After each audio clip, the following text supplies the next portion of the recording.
واذكروا نعمة الله عليكم إذ كنتم أعداء فألف بين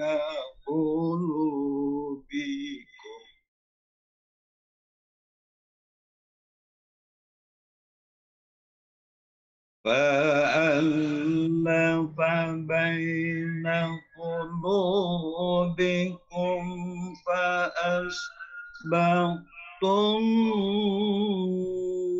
بنعمته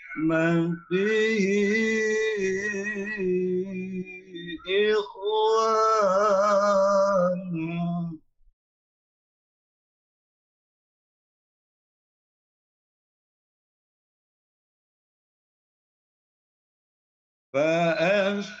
فأصبحتم بنعمته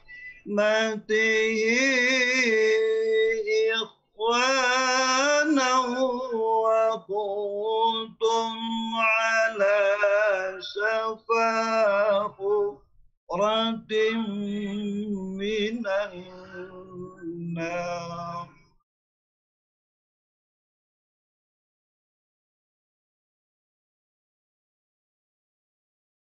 على شفا حفرة من النار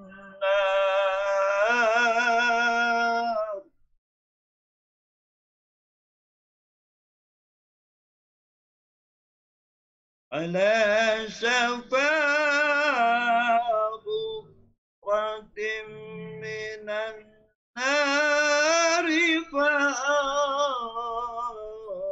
فأنقذكم منها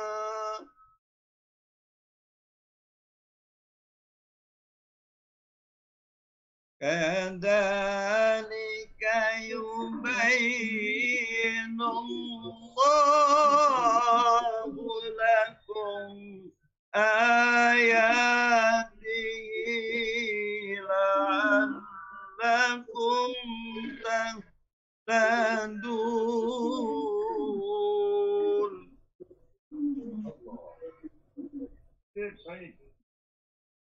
ولتكن منكم أمة يدعون إلى الخير ويأمرون بالمعروف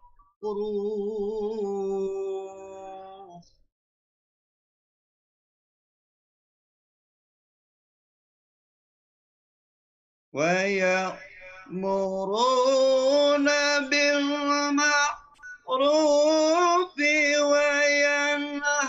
وينهون عن المنكر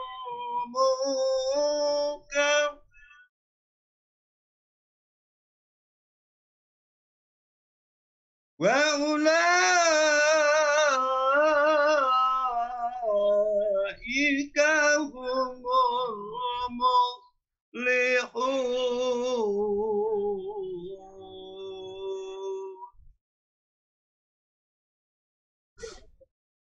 ولتكن منكم أمة يدعون إلى الخير ويأمرون بالمعروف وينهون عن المنكر Ini baru bisa coba. وأولئك هم Bisa. المفلحون. صدق الله العظيم. السلام عليكم ورحمة الله وبركاته. Waalaikumsalam warahmatullahi wabarakatuh. Terima kasih Bapak Ustadz Hafidh Usman dari SMP Negeri 5. Mohon maaf lahir batin kepada Ustadz Fahrudin. Sehubungan tadi acara sudah mulai dan Bapak belum hadir, kami memutuskan digantikan oleh yang lain. Dan sekali lagi kami ingatkan kepada seluruh peserta dimohon tidak membuka mic-nya apabila memang bukan waktunya untuk berbicara demi kekhidmatan acara. Dan acara ini di live streaming lewat Facebook. Insya Allah nanti rekamannya akan disiarkan ulang lewat YouTube juga. Baik, kita lanjut kepada acara yang kedua, yaitu sambutan-sambutan. Sambutan yang pertama insya Allah akan disampaikan langsung oleh Ketua Akbai Kota Cirebon. Karena itu kami persilahkan kepada yang terhormat Al-Ustadz Bapak Edi Yusuf, kami persilahkan. Baik, terima kasih Pak Asep. Bismillahirrahmanirrahim. Assalamualaikum warahmatullahi wabarakatuh. Waalaikumsalam warahmatullahi wabarakatuh. Alhamdulillah, alladzi allafa baina qulubina fasbahna bi ni'mati ikhwana.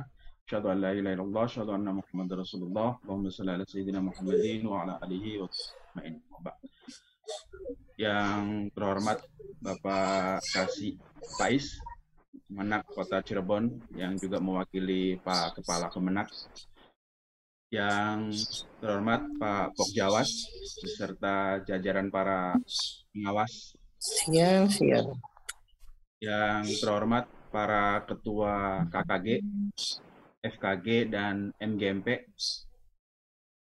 Yang terhormat para pengurus Akbai Kota Cirebon, dan yang saya hormati pula Ibu Bapak Guru PAI se-Kota Cirebon.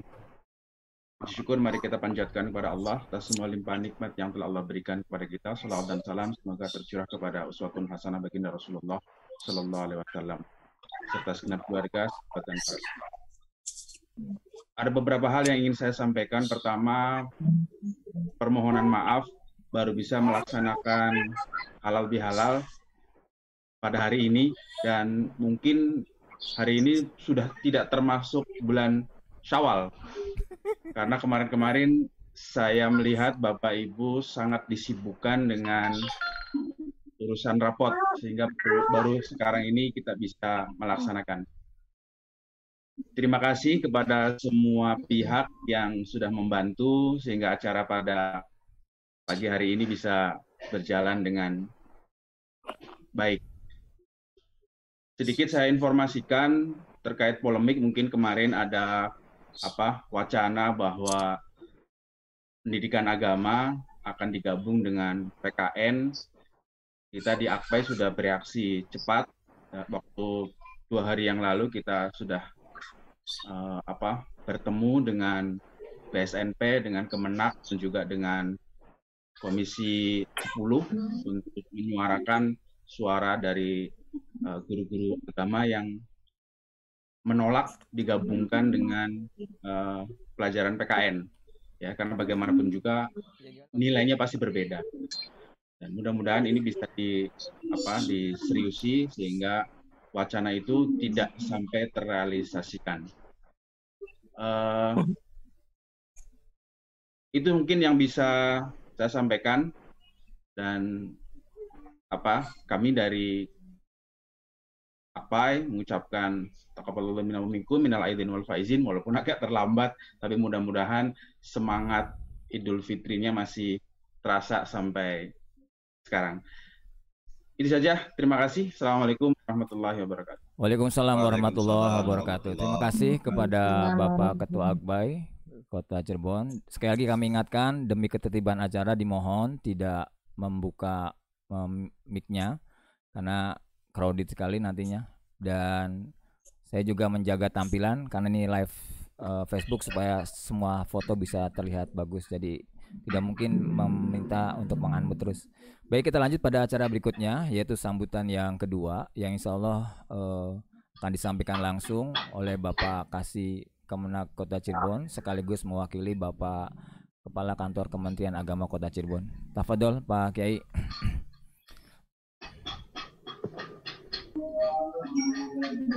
Terima kasih. Assalamualaikum warahmatullahi wabarakatuh.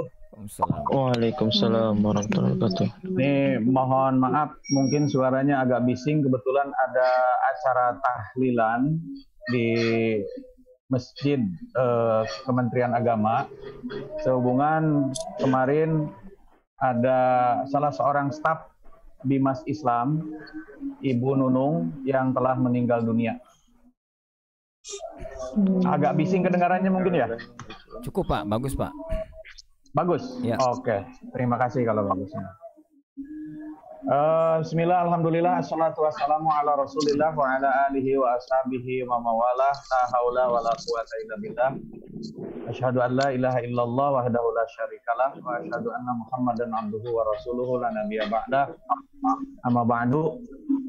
Yang saya hormati Ketua Pokjawas PAI Kementerian Agama Kota Cirebon, yang saya hormati Ketua Agbai Kota Cirebon beserta jajaran pengurusnya, yang saya hormati host yang begitu gesit dalam mempersiapkan acara ini. Spesial saya hormati Bapak narasumber, Pak Dokter, walaupun nanti hadirnya jam 9:30 ya.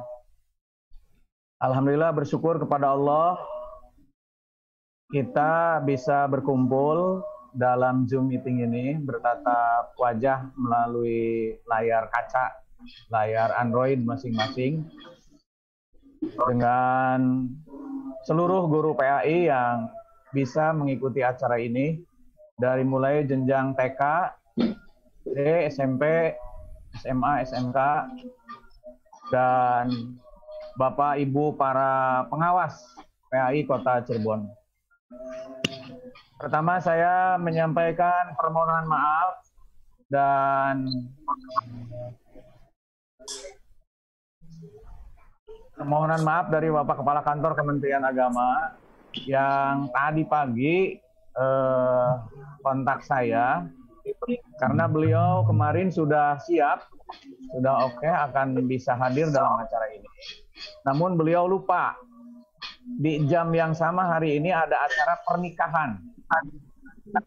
Kebetulan beliau didaulat sebagai saksi, sehingga di situasi pernikahan tersebut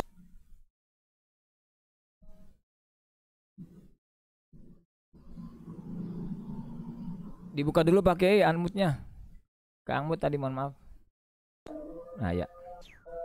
Ya, beliau menyampaikan permohonan maaf kepada semuanya, menyampaikan taqabbalallahu minna wa minkum siyamana wa siyamakum.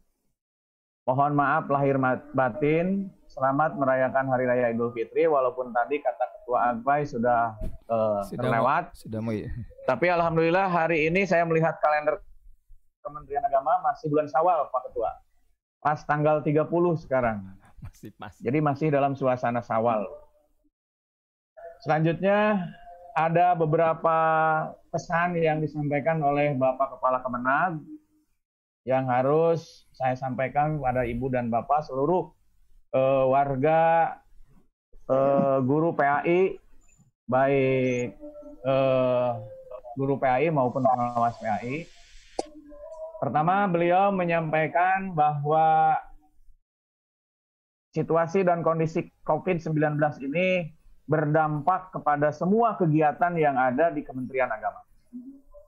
Misalnya, keluar KMA 494 tentang pembatalan keberangkatan jemaah haji. Nah, ini perlu disampaikan kepada Bapak Ibu, sebab guru pendidikan agama Islam itu sebagai tokoh masyarakat. Nah, sehingga seandainya ada pertanyaan-pertanyaan, apalagi yang berbau keresahan tentang KMA 494, mengenai pembatalan keberangkatan jemaah haji, ini pemerintah melalui Kementerian Agama ada beberapa pertimbangan sehingga munculnya KMA 494. Pertama, tentang kondisi di Arab Saudinya, kemudian kondisi juga di negara kitanya, sehingga yang dikedepankan adalah keselamatan para jamaah. Untuk lebih jelasnya, Bapak dan Ibu bisa silahkan mempelajari KMA 494 tentang pembatalan jemaah haji. Ada beberapa poin yang dampak dari KMA 494 ini tentang uang setoran yang bisa diambil hanya nanti konsekuensinya kalau yang diambil setoran pelunasan itu hanya sekitar 10 jutaan. Nah, ini yang bersangkutan masih tetap mempunyai nomor porsi yang menjadi prioritas keberangkatan tahun yang akan datang.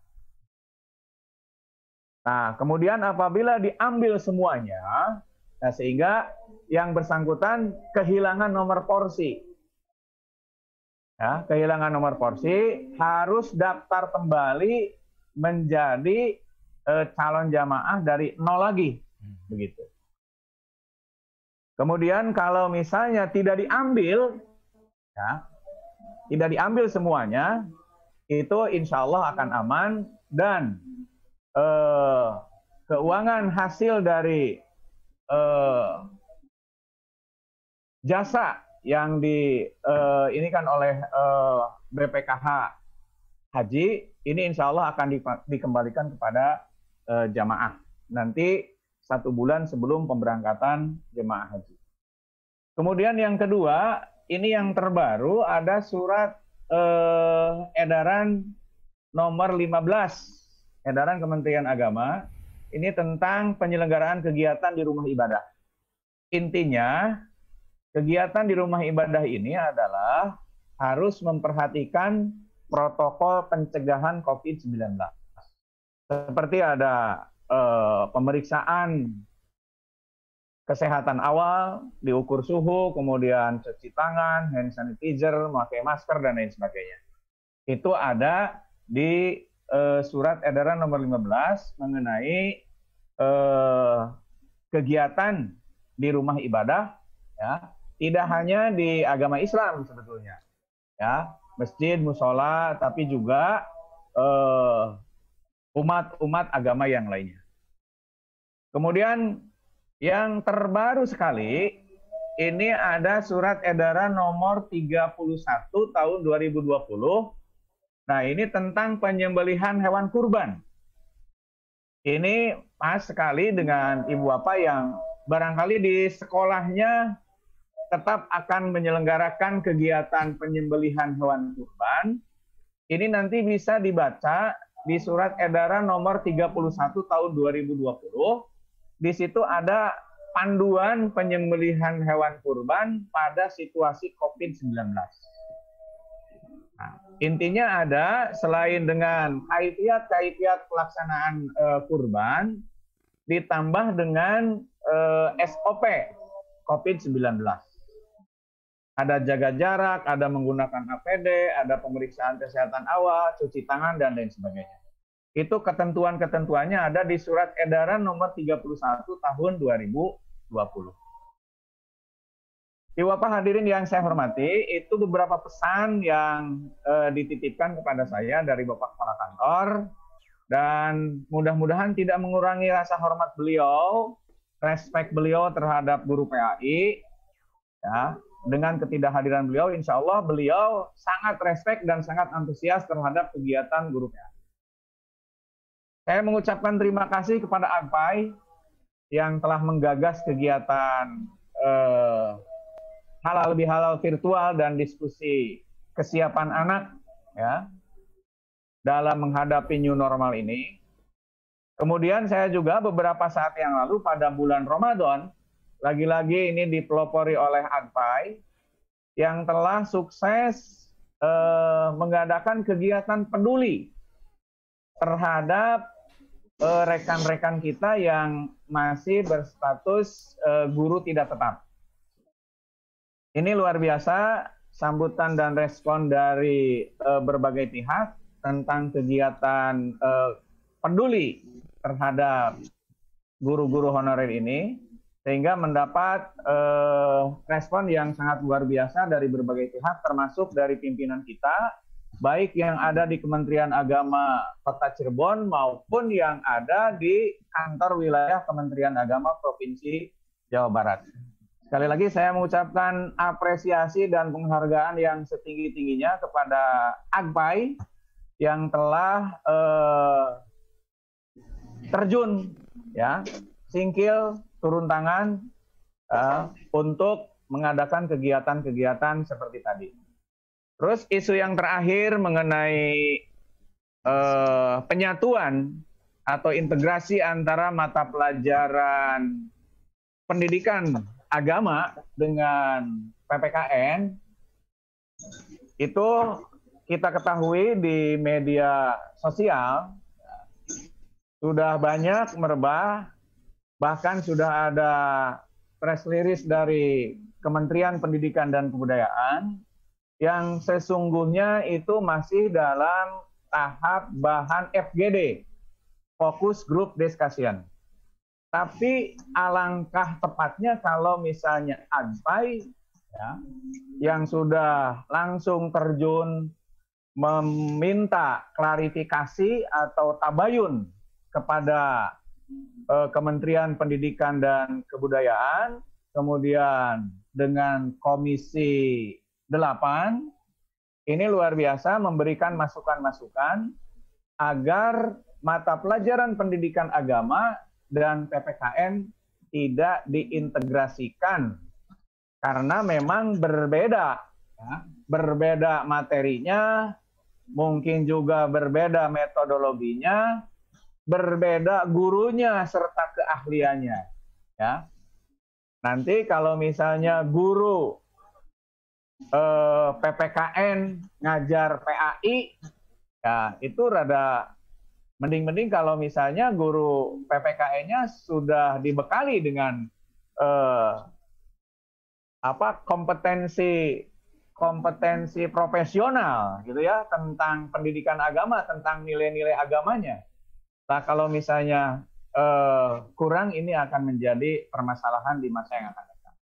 Untuk itu saya setuju dan sepakat langkah-langkah yang sudah ditempuh oleh AGPAI sehingga menjadi masukan bagi Kementerian Pendidikan dan Kebudayaan beserta dengan Dewan Perwakilan Rakyat khususnya di Komisi 8. Selanjutnya saya berharap ini kepada rekan-rekan guru PAI semua jenjang dari mulai TK, SD, SMP, SMA, SMK, semuanya termasuk Bapak dan Ibu pengawas, ini mesti merapatkan barisan. Salah satu bentuk merapatkan barisan supaya terkontrol ada berapa anggota AGPAI ini yang mesti ya mempunyai kartu tanda anggota yang kemarin sudah dianjurkan bahkan diwajibkan ya oleh AGPAI bagi setiap guru PAI bahkan pengawas untuk memiliki kartu keanggotaan AGPAI secara nasional. Bahkan saya sendiri selaku kepala seksi ya itu langsung minta didaftarkan dan saya alhamdulillah sudah menjadi anggota Asosiasi Guru Pendidikan Agama Islam.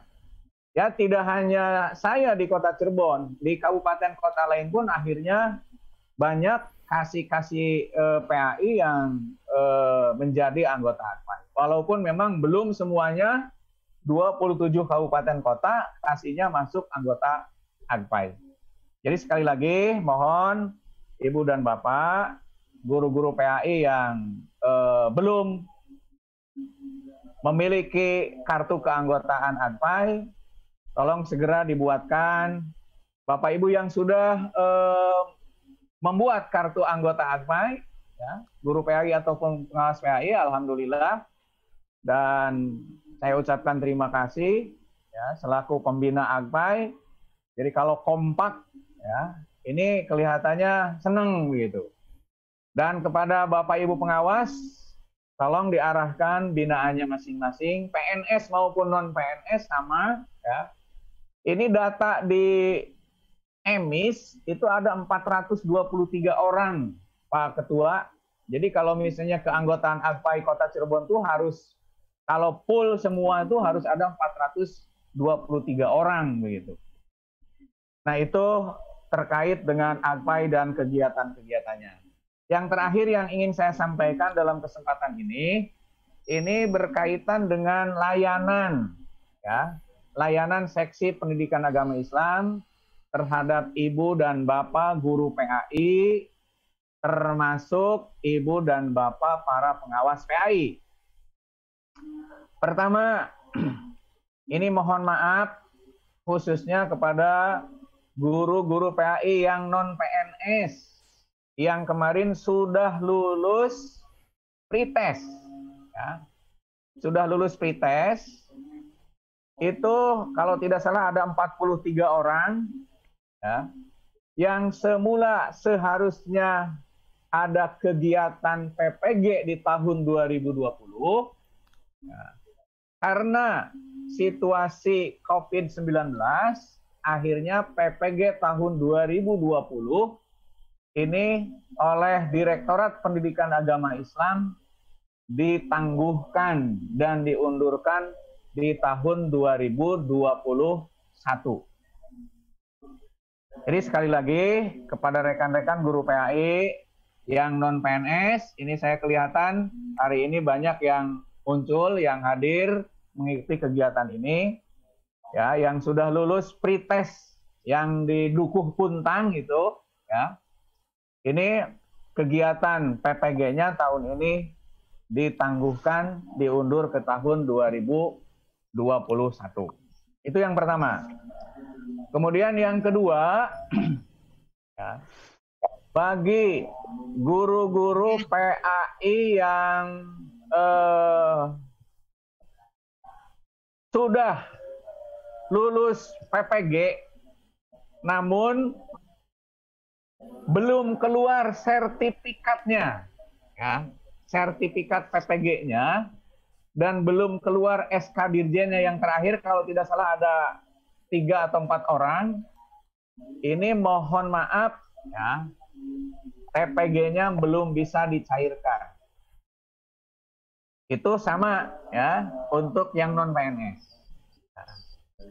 Selanjutnya bagi guru PAI yang lainnya, baik yang PNS maupun non PNS, ya, ini alhamdulillah proses pencairan sudah berjalan 4 bulan dari Januari, Februari, Maret, April, ya, sampai dengan April.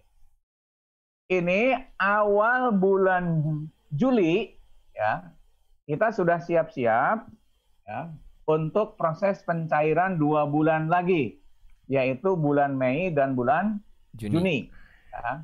Untuk itu kepada semuanya, guru maupun pengawas, PNS maupun non PNS yang sudah lulus sertifikasi, yang baru lulus kemarin yang sudah ada SK Dirjennya dan sudah ada sertifikat pendidiknya, mohon absensi bulan Mei dan Juni. Nanti kalau sudah tanggal 30 Juni, ini mohon segera sebagai persyaratan pencairan PPG Mei dan Juni agar segera masuk ke seksi pendidikan agama Islam. Bahkan kalau ibu dan bapak bisa mengupload, ya, melalui aplikasi Siaga, ya, itu cukup melalui online saja. Tapi ini saya perhatikan di sini, ya, kebanyakan dari guru PAI yang ada ini memang jarang yang upload sendiri, ya, meminta bantuan kepada operator yang ada di kantor. Yaitu masalah teknis lah, nggak apa-apa, yang penting, ya, sebagai persyaratan pencairan, ya, itu sudah bisa diupload secara online kepada aplikasi Siaga. Kemudian perlu saya jelaskan dalam kesempatan yang berbahagia ini mengenai teknis pencairannya. KPPN selaku kas negara, ya, kan uang ibu dan bapak itu, uang TPG itu, ya, adanya di kas negara, ya, tidak ada di bendahara Kementerian Agama, ya, adanya di kas negara. Ini aturan dari KPPN selaku bendahara, ya, bendahara kas negara, ini dalam situasi COVID-19 tidak menerima berkas fisik, ya. dari setiap kantor, dari setiap satker atau satuan kerja, ini berkas-berkas itu dikirim secara online. Pengiriman online itu tiap harinya dibatasi, sehingga ya pembatasan itulah mengakibatkan pencairan yang lalu, ya, terutama yang bulan samalah Januari, Februari dengan Maret, April kemarin itu agak tersendat. Ya. Misalnya ada satu jenjang yang agak telat. Nah, ini permasalahannya itu karena aturan main yang ada di kantor perbendaharaan negara atau KPPN. Nah, ini tidak menutup kemungkinan nanti untuk pencairan 2 bulan Mei dan Juni, ya. Dari seksi PAIS ini sudah lengkap, SK sudah saya tanda tangan, daftar nominatifnya sudah saya tanda tangan, masuk ke keuangan, dari keuangan diterbitkan SPM-nya, surat perintah membayarnya, dan surat permintaan membayarnya dari seksi PAIS, ya, SPP-nya, surat permintaan pembayaran. Kemudian masuk ke keuangan, terbit SPM, surat perintah membayar. Nah, nanti SPM itu dengan daftar nominatifnya dikirim secara online kepada KPPN karena KPPN tidak menerima secara fisik, termasuk di saat ini masih PSBB atau new normal, ya. Sehingga mohon maklum kepada semuanya, Bapak dan Ibu, ya apabila nanti dalam proses pencairan ada perbedaan misalnya 2 hari atau telat-telatnya 3 hari dari yang cair, misalnya ini jenjang SD, SMP, ya, nanti SMA, SMK-nya belakangan dengan pengawas misalnya. Nah, itu mohon maklum adanya.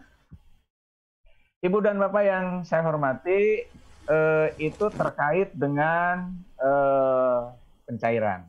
Kemudian perlu kami sampaikan pula, ini tentang updating data emis dan siaga. Ya. Updating data emis dan siaga ini walaupun di lingkup Provinsi Jawa Barat, persentase kita ini unggul. Ranking 1 Kota Cirebon itu. Ranking 1 dengan capaian persentase 88,3%. Ini mengungguli 26 kabupaten kota lainnya. Tapi tetap masih ada 53 orang guru PAI yang belum updating data emis. Ya. Termasuk disinkronisasi dengan aplikasi siaganya. Ya, untuk itu saya sampaikan kepada Bapak Ibu, para peserta halal bihalal virtual ini, tolong kalau yang sudah terima kasih, kalau yang merasa belum, ya mohon segera updating data, baik emis maupun siaga, apalagi siaga kaitannya dengan kepentingan pencairan. Ya. Dua-duanya saya kira sama pentingnya, karena data emis ini nanti akan berakibat kepada penganggaran di tahun-tahun yang akan datang. Ya. Misalnya ada yang nanya, Pak Kasih, saya mah belum sertifikasi misalnya. Berarti nggak usah masuk data emis. Tetap yang belum sertifikasi pun wajib masuk data emis karena Anda nanti akan dihitung. Misalnya untuk kebutuhan PPG-nya, kebutuhan biaya untuk pretestnya, biaya PPG-nya. Ya. Sehingga Kementerian Agama nanti di pusat itu menghitung, wah ini yang belum sertifikasi berapa orang, membutuhkan anggaran berapa kalau misalnya sampai tuntas. Nah, dihitungnya itu untuk 5 tahun yang akan datang. Sehingga updating data emis dan siaga itu amat sangat penting. Saya sering menganalogikan data emis atau data siaga itu bagaikan surat nikah, Pak Edi. Ya. Pak Edi itu tidak punya kewenangan untuk memberi nafkah kepada perempuan yang tidak tertera dalam surat nikah Pak Edi. Betul nggak? Itu seperti itu. Pak Edi tidak mungkin dan tidak berwenang, tidak berkewajiban memberi nafkah kepada perempuan yang tidak tertera dalam surat nikah. Artinya bimana Kementerian Agama tidak punya kewenangan menganggarkan anggaran untuk guru PAI yang tidak tertera dalam data emis dan siaga. Jadi yang tidak tertera tidak akan dihitung anggarannya. Butuh anggaran berapa? Dari mulai pretestnya, dari mulai misalnya PPG-nya, sampai penerbitan SK Dirjennya, sampai pembayaran tunjangan profesi yang rutin tiap bulan diterima oleh Ibu dan Bapak. Nah, jadi mohon Ibu Bapak yang sudah updating data emis dan siaga, tolong tengok kiri kanan, barangkali di sekolah Ibu Bapak ada yang belum. Ingatkan. Apalagi kepada tokoh-tokohnya ini, pentolan-pentolannya, para ketua KKG, MGMP, FKG, ini FKG hadir enggak? FKG. Pak Kasih, maaf sebentar. Pak Dokter selamat datang. Pak Dokter sudah bergabung. Alhamdulillah, ya. Selamat datang Pak Dokter. Sudah bergabung. Ya, yang mana ya? Iya, di halaman 3, Pak. Di halaman 3. Oh, di halaman 3. Oh, luar biasa. Ini ada 59 peserta, jadi 3 halaman ini. Masya Allah, terima kasih ini. Selamat datang Pak Dokter. Luar biasa. Selamat datang Pak Dokter. Pak Dokter. Nah, ini sedang berlangsung. Pak, alhamdulillah sudah join. Mangga Pak menyimak. Ya, siap. Iya. Terima kasih Pak Dokter. Ya. Kita lanjutkan. Jadi sekali lagi, ini betapa pentingnya ya aplikasi data baik emis maupun siaga bagi guru-guru pendidikan agama Islam. Ibu dan Bapak yang saya hormati, yang terakhir yang perlu saya sampaikan, ini mengenai kegiatan-kegiatan yang biasa dilaksanakan oleh seksi pendidikan agama Islam. Ya, seperti tahun-tahun kemarin, misalnya ada kegiatan diklat, ya, di tempat kerja, ya, yang biasa dilaksanakan oleh Balai Diklat. Tahun ini nih sebetulnya jatah untuk jenjang SMP. Saya sudah menyampaikan usulan ke Balai Diklat. Akan tetapi karena situasi COVID, ini mungkin tidak akan bisa terlaksana. Gantinya apa? Gantinya adalah pelaksanaan diklat jarak jauh online yang tahun ini ada beberapa orang, baik dari guru maupun pengawas, ya, yang ikut seleksi untuk menjadi peserta diklat jarak jauh dari Balai Diklat Keagamaan Bandung. Ya, ini nanti mohon laporannya, ini Bu Muji kalau tidak salah yang ikut, Ibu pengawas, Pak Edi Suwanto, kemudian Ibu Rukoyah yang ikut diklat jarak jauh. Ini mudah-mudahan nanti bisa mengikuti lagi, ya, seperti tahun-tahun kemarin dari kita tidak pernah kosong mengikuti kegiatan diklat jarak jauh yang durasi jamnya itu alhamdulillah sampai 120 jam.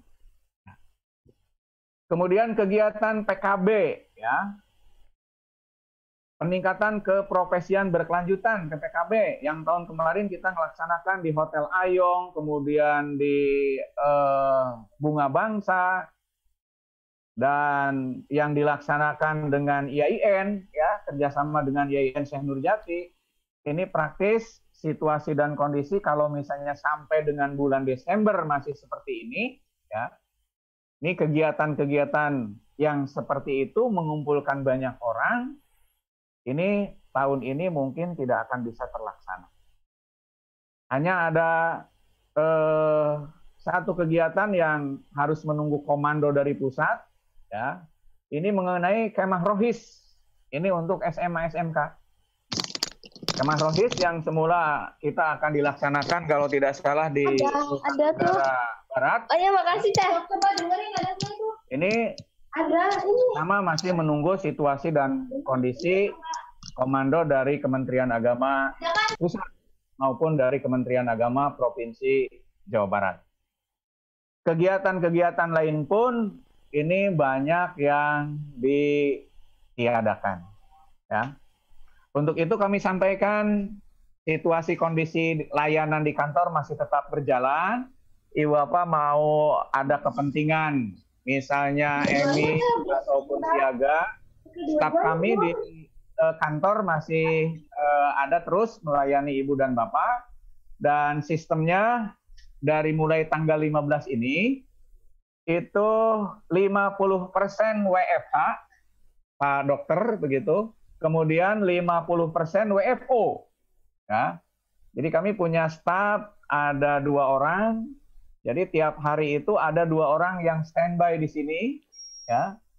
Kemudian 2 orang ya bekerja di rumah. Ya, pekerjaan-pekerjaan yang dari kantornya dibawa dan dikerjakan di rumah. Ini tidak lain untuk membatasi kerumunan orang, mematuhi SOP COVID-19. Kemudian bagi ibu dan bapak yang mau berkepentingan ke kantor, ya, itu pasti nanti di gerbang itu akan dicegat oleh petugas, akan diukur suhu, ya, pakai seperti tembakan begitu. Diukur suhunya, kemudian di setiap ruangan, di depan ruangan yang ada di kantor Kementerian Agama Kota Cirebon, itu ada fasilitas cuci tangan. Ya. Ada fasilitas cuci tangan, silahkan ibu dan bapak, ya, kalau ada kepentingan ke kantor, ya, jangan heran kalau nanti diberhentikan oleh petugas di gerbang, kemudian diwajibkan untuk memakai masker, kemudian diwajibkan pula untuk mencuci tangan. Dan nanti kalau kerumunan banyak orangnya, kerumunannya mengundang banyak orang, ini tentu layanan ke ruangannya diatur tidak sampai numpuk banyak orang. Itu layanan yang sedang sampai hari ini kami lakukan di kantor Kementerian Agama Kota Cirebon. Ibu apa yang saya hormati, Pak Dokter, Pak Ketua Agpai, Pak Ketua Pokjawas, para Ketua FKG, KKG, NGMP, barangkali itu beberapa poin yang perlu saya sampaikan, baik dari Bapak Kepala Kantor yang tadi tidak bisa hadir, dan salam kepada Pak Dokter, Pak Kepala, ini tidak bisa hadir karena ada acara akad nikah yang tidak bisa ditinggalkan. Kemudian beberapa poin pula yang dari Seksi Pendidikan Agama Islam terkait dengan teknis kegiatan dan program yang sudah saya sampaikan. Saya terakhir secara pribadi maupun kedinasan menyampaikan permohonan maaf yang sebesar-besarnya atas nama jajaran Seksi Pendidikan Agama Islam.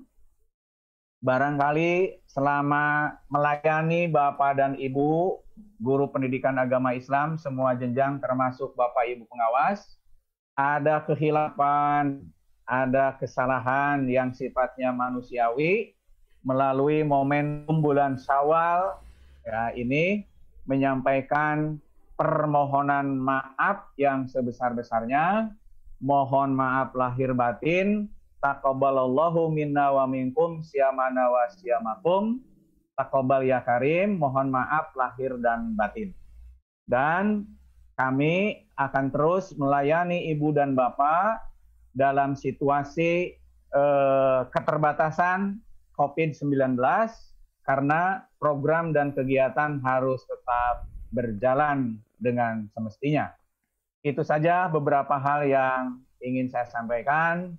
Sekali lagi selamat kepada Agpai yang sudah sukses melaksanakan kegiatan ini, dari mulai kegiatan peduli guru PAI honorer dan dengan kegiatan halal bihalal virtual, nah, sekaligus nanti mengawal mengenai isu penyatuan mata pelajaran pendidikan agama dengan PPKN.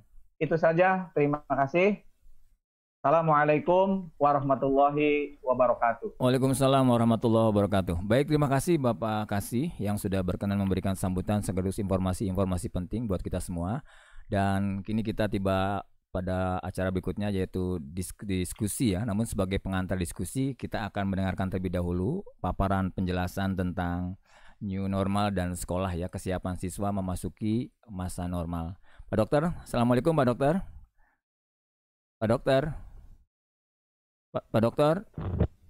Pak Dokter, Assalamualaikum. Waalaikumsalam. Pak Dokter. Assalamualaikum Pak Dokter. Wah, Pak Dokternya nggak ada nih. Pak Dokter. Pak Dokter. Assalamualaikum Pak Dokter. Salam. Nah, alhamdulillah. Kayaknya koneksi saya kurang stabil nih Pak Asep. Tapi bagus Pak, udah cukup bagus Pak. Sekarang bagus nih Pak. Ya. Oke, siap Pak. Ya. Baik sahabat semua, rekan GPAI dan seluruh peserta halal bihalal, Pak Dokter yang sudah siap. Pak Dokter sebagai informasi, saat ini pesertanya sudah mencapai 61 Pak. 61 peserta dan disiarkan langsung live streaming lewat Facebook. Dan insya Allah nanti paparan Bapak juga akan disilakan juga di YouTube Pak dalam bentuk video dokumentasi barangkali, dan sekarang sedang live di Facebook. Terima kasih Pak Dokter, silakan kami berikan kesempatan untuk Pak Dokter menyampaikan paparan materi. Agak putus-putus Pak Asep. Enggak, bagus Pak, bagus Pak, bagus Pak, kalau ya, bagus. Silakan Pak, kami persilakan sepenuhnya kepada Bapak Dokter Haji Irman untuk berkenan menyampaikan materi tentang kesiapan siswa menghadapi sekolah di masa new normal. Mangga, tafadhol Pak Dokter.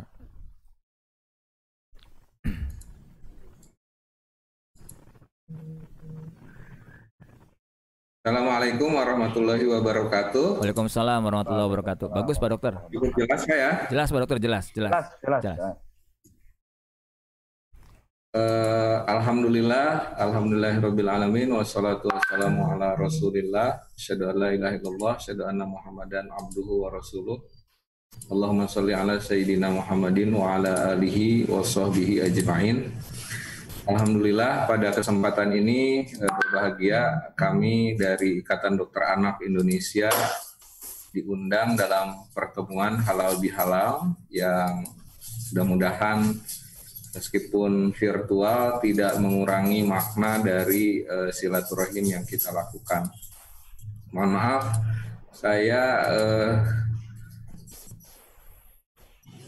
menghadiri virtual meeting ini dari kantor, jadi pakaian juga masih gunakan APD, jadi mohon maaf, mudah-mudahan tidak mengurangi makna dari silaturahim halal bihalal ini.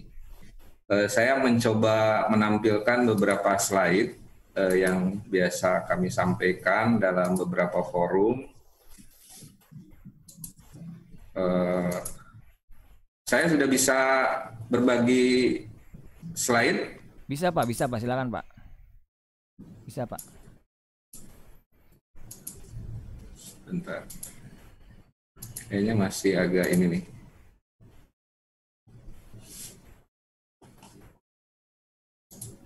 Belum bisa ya? Bentar. Belum keluar ya? Belum.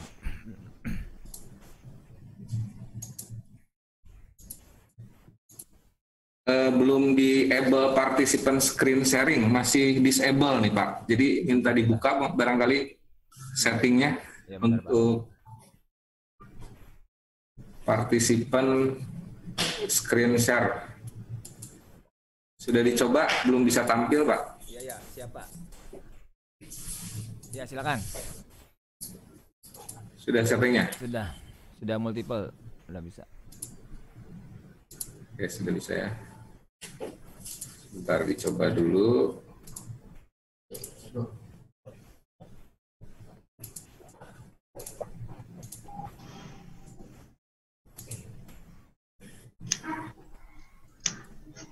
Belum masuk ya? Belum ada Pak, tapi udah dibuka ininya. Udah multiple. Sudah bisa? Belum keluar di bapaknya. Nah, sudah keluar Pak, sudah. Sudah keluar Pak Dokter. Ya. Mungkin saya sekedar sharing beberapa situasi. Kebetulan kami dari Ikatan Dokter Anak Indonesia cabang Jawa Barat, yang di setiap wilayah itu ada kepengurusan, dan saat ini kami diamanahi sebagai koordinator Satgas COVID khusus anak dan remaja. Jadi Ikatan Dokter Anak Indonesia ini menghimpun dokter-dokter anak yang bertugas untuk menangani pasien anak sampai remaja ya Pak ya, 18 tahun. Jadi dari pendidikan sekolah sampai anak SMA, mungkin awal kuliah bahkan. Jadi beberapa kasus yang terkait dengan COVID, juga edukasi berkaitan dengan hal-hal seputar anak dan remaja. Jadi saya akan menyampaikan beberapa slide yang mudah-mudahan bermanfaat. Nanti bisa didiskusikan kalau ada hal yang perlu atau kurang jelas untuk lebih dipertajam. Sebagai outline, apa yang ingin saya sampaikan, pendahuluan, fakta terkini COVID-19 terutama kaitan dengan anak, dan beberapa trending topik ya terkait new normal atau adaptasi baru era COVID pasca PSBB ya, yang awal pernah dicanangkan oleh pemerintah pusat maupun provinsi, dan beberapa daerah masih ada PSBB proporsional termasuk di Cirebon. Kemudian nanti saya akan tampilkan beberapa rekomendasi organisasi Dokter Anak Indonesia terkait COVID ya, yang memang rekomendasi ini normatif, tentu di praktisnya tidak serta-merta mudah dilaksanakan. Tapi kita ada forum diskusi untuk bagaimana baiknya situasi di lapangan ya. Ini sebagai pendahuluan mungkin saya nanti agak cepat. Jadi pandemi ini kan suatu keadaan wabah yang meluas. Jadi pandemi SARS-CoV-2 ini lebih dahsyat daripada MERS dan SARS-CoV-1 yang dulu hanya puluhan atau mungkin kurang dari 30 negara ya dulu ada wabah. Nah, kalau sekarang global sampai 213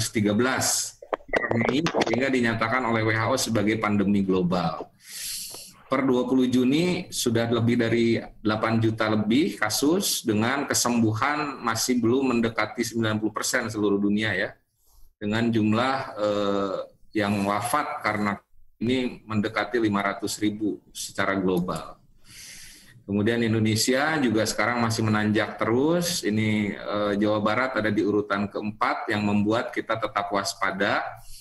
Meskipun kondisi ekonomi dan sosial sudah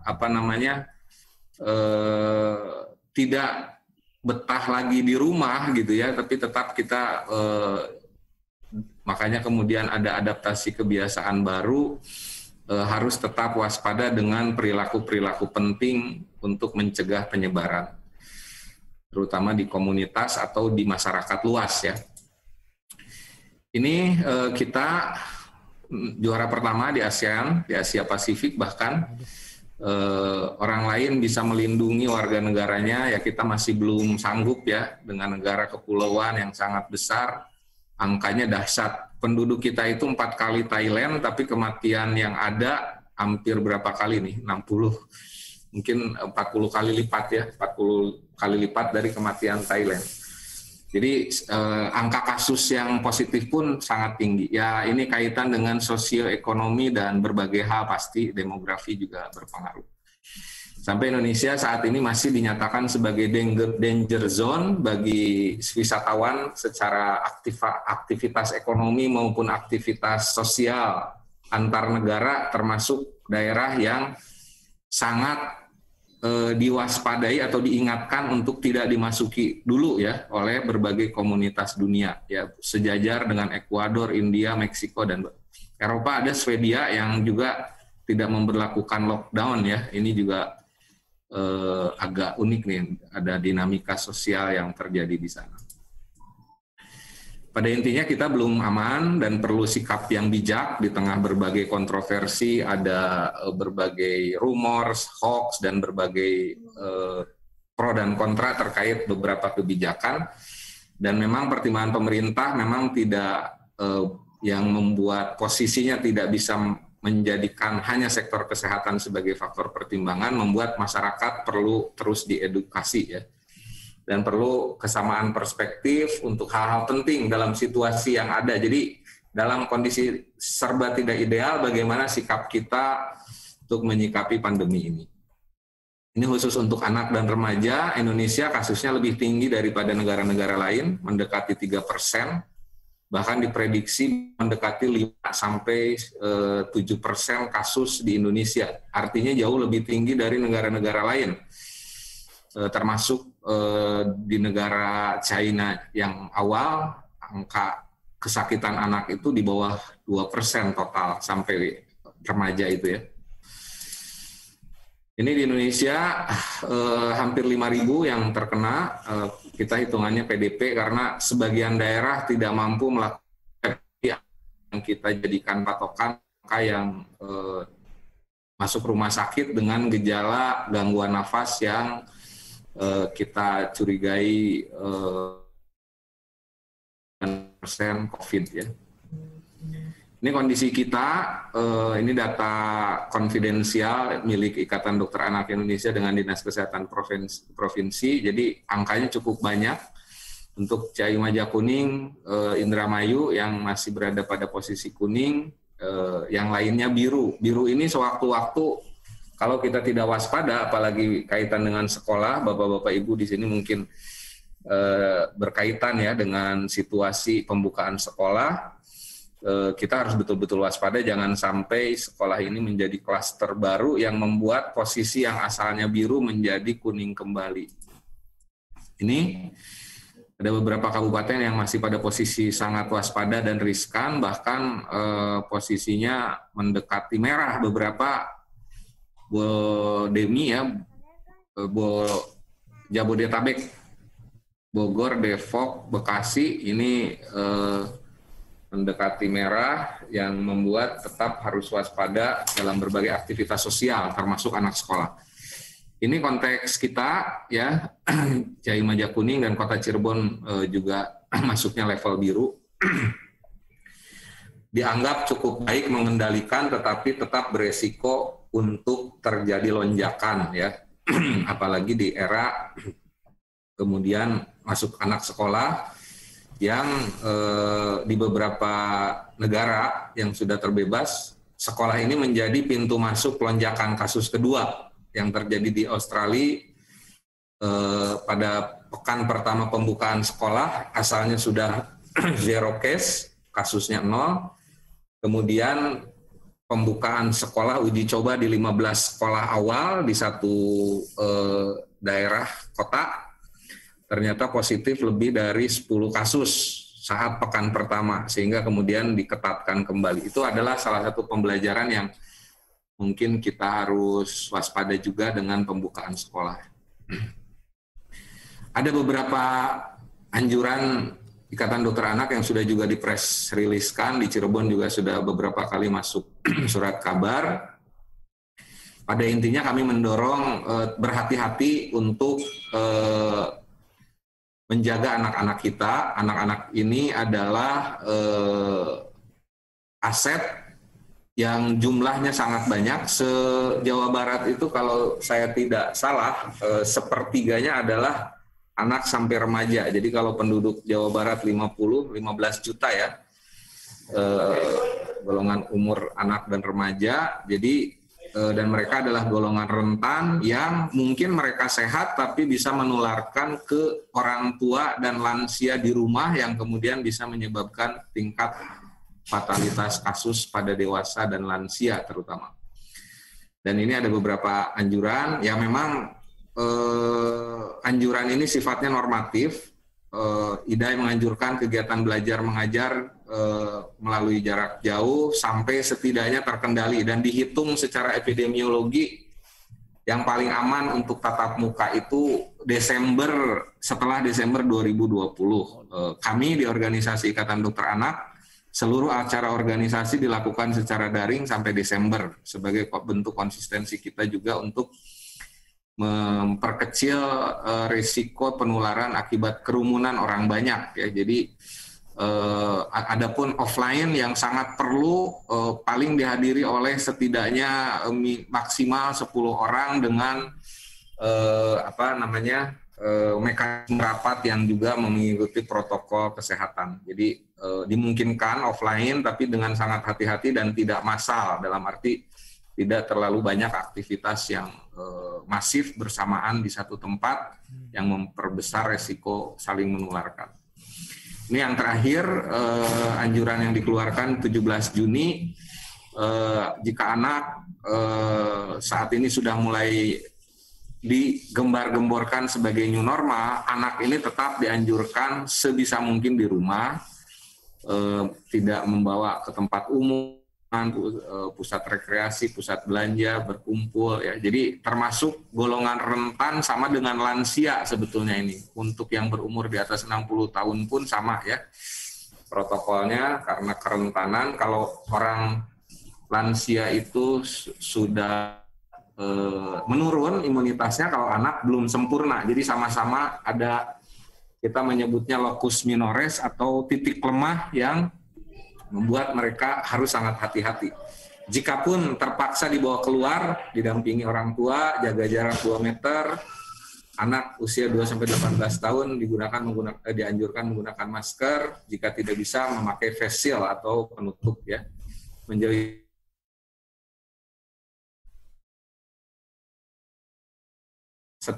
sebelum cuci tangan, menghindari memegang mulut, mata, dan hidung yang merupakan 3 tempat awal masuknya virus, ya, mulut, mata, dan hidung. Jadi kucek-kucek hidung, kucek-kucek mata itu pada anak yang belum cuci tangan dihindari. Itu salah satu perilaku yang mungkin nanti saat sekolah pun sama ya. Untuk anak TK, SD, SMP terutama, kalau SMA mungkin edukasinya relatif lebih sudah mengerti, walaupun juga kadang-kadang anak susah juga ya untuk diedukasi.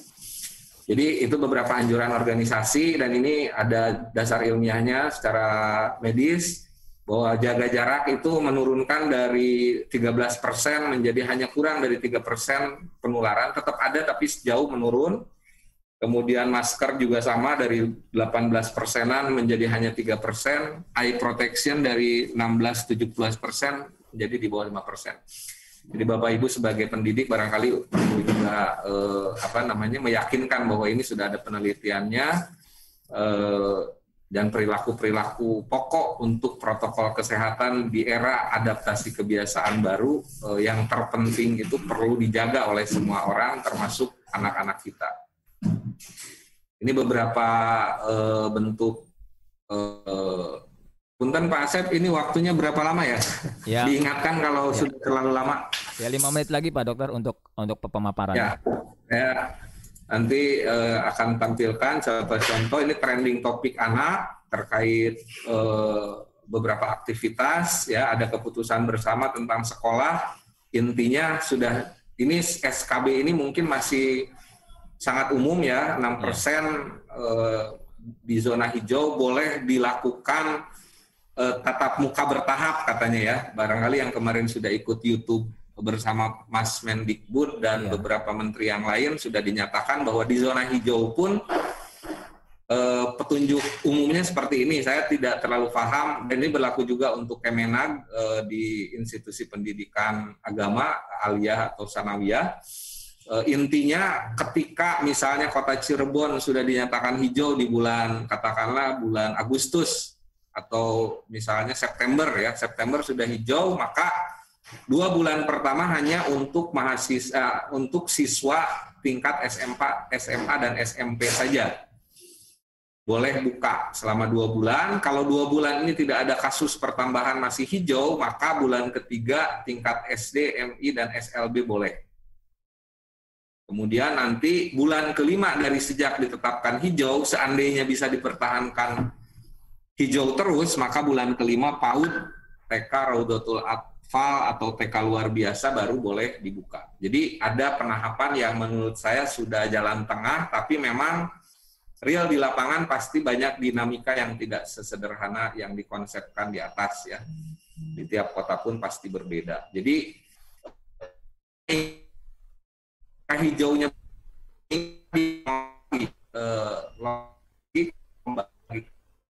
begitu jauh, mulai 1-2 bulan real di lapangan, setiap bahkan mungkin tiap entitas sekolah berbeda-beda kesiapan untuk bisa mengaplikasikan konsep makro ini ya. Dan ini 4 syarat yang Pak Mendikbud menyampaikan. Begitu hijau, Pemda, Kanwil, Kanwil di sini mungkin Disdik ya, salah satu kalau di sekolah umum, dan Kemenag untuk sekolah yang berbasis agama mengizinkan satuan pendidikan memenuhi list yang betul-betul lengkap, ada listnya, beberapa indikator kesiapan. Kalau itu sudah 100% siap, baru orang tua menyetujui. Nah, kemarin yang titik tekan yang disampaikan oleh Pak Menteri dan juga diulang-ulang di media adalah orang tua berhak menolak ketika dia masih merasa tidak aman. Jadi ketika karena sekolahnya atau karena dari perjalanan dari rumah ke sekolahnya meragukan, orang tua berhak masih boleh meminta PJJ. Nah, ini juga real di lapangannya mungkin tidak mudah ya. Tapi konsep secara umum ini sudah relatif cukup baik dari sektor kesehatan, perspektif kesehatan, tetapi real di teknis mungkin tidak semudah yang dikonsepkan ya. Nanti bisa didiskusikan di awal. Ini konsep BPBD, BNPB juga membuat beberapa algoritma bahwa idealnya ada kebijakan, ada SOP, instruksi kerja, sampai form kelengkapan, sehingga saat sekolah itu semua infrastruktur siap, termasuk sarana prasarana yang saya sudah beberapa kali sampaikan juga oleh Hadar, bahwa anak ini harus yakin aman di rumah, aman di perjalanan, dan aman di sekolah, sehingga tidak hanya aman di sekolah, tapi di jalan transportnya tidak memenuhi asas protokol kesehatan, ya tetap risiko tertular besar. Jadi memang tidak sesimpel yang dikonsepkan, dan pasti butuh sangat luas koordinasi dan komprehensifnya antara Forkompinda dan beberapa dinas pendidikan sekolah. Jadi kalau memenuhi syarat baru bergeser ke sini, baru open dan monitor tetap. Ini yang ditetapkan oleh lembaga internasional untuk kesehatan. Kemudian untuk pesantren juga sama, ada beberapa langkah yang sebetulnya baik, tetapi ya susah dilaksanakan, seperti syarat untuk PCR dan sebagainya. Ini saat didiskusikan dengan para pengasuh ya. Ini daycare juga ada beberapa panduan yang sudah secara profesional diberikan petunjuknya.